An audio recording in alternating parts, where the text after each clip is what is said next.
if you're absolutely sure that your mind is a completely conditioned machine and your body's not you, then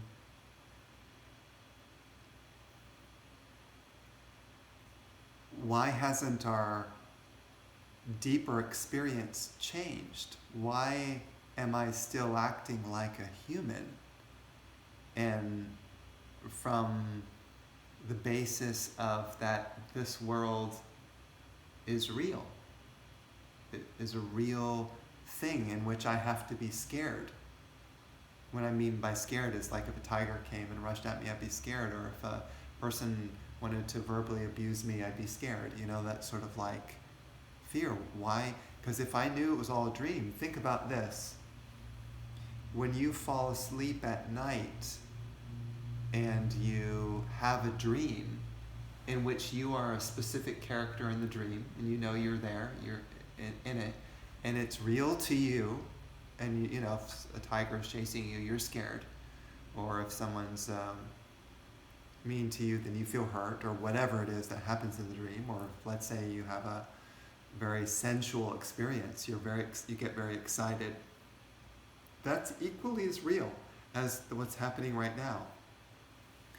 But when you have a lucid dream is when you wake up inside your dream in your mind when you're fast asleep, and you're looking around at the world that's created in your own mind, and you know that you're dreaming.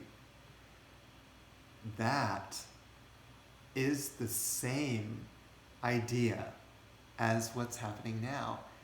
But see how hard it is to wake up out of that dream when you fall asleep at night? How many dreams have you had when you fell asleep, when you woke up out of the dream, but you're still in the dream, you're still the character in your dream, but you know that all this is my own mind and I projected it into a dream? How many dreams have you had like that? Pretty much the majority of them you probably believed were real, that were your reality at that time. And yet all that time you were actually asleep on your bed. But you genuinely believed that that's the character that you were during that dream. You see how powerful that dream is? So if you can't wake up out of that dream, how are you going to wake up out of this dream? And so then we come to the sort of crux of this gathering.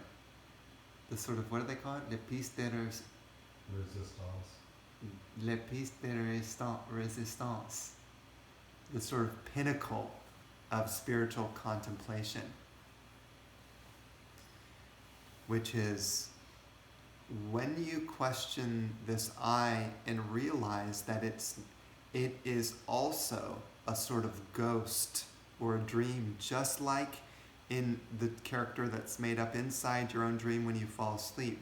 When you pierce through that veil, that I, that sense of me in a location and time and space on earth as a person, male, female, all the identity, when all those identities collapse, then you fall out of the dream, and then there's an awakening, and there's a realization that none of this actually exists in the way you think it does.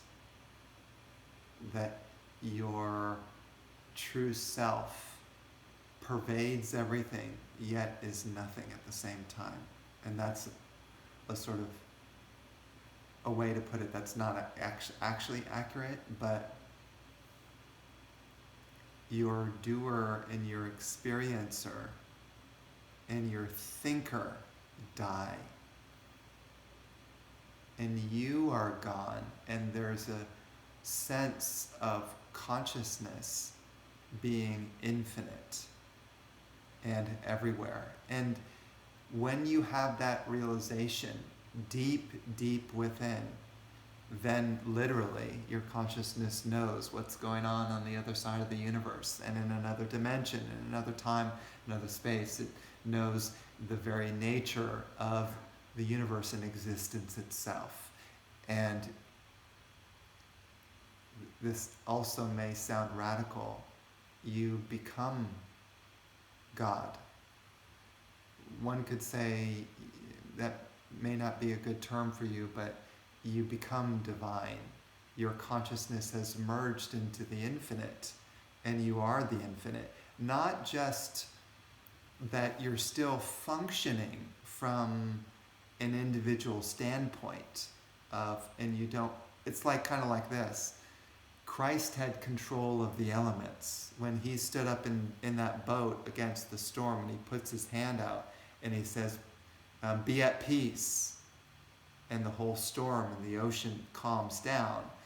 This is an example of Christ knowing himself to be the storm and the elements and the ocean itself. So this is all him. So he now also has control over the elements themselves. They will obey him. So the true great yogi or the realized being has control over physical reality, mental reality, intellectual reality, has power over all. That's why they call that being a godlike being. They are in charge. It's fascinating, isn't it?